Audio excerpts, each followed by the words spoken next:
এই জেনজি, এই স্যামড়া, ইরাম করতেছো কিসের জন্য?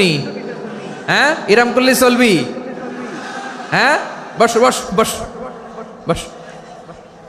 আওয়াজ করতেছো কেন? দিবা না, কথা বলতে দিবা না আমাকে?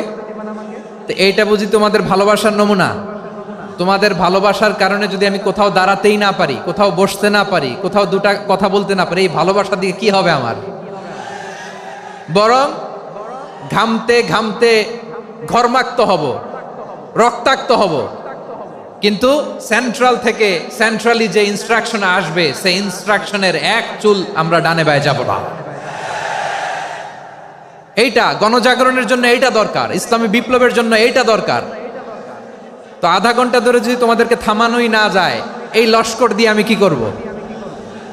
আল্লাহর ওয়াস্তে নো নো নো স্লোগান, চুপচাপ একেবারে আমার দিকে তাকাও।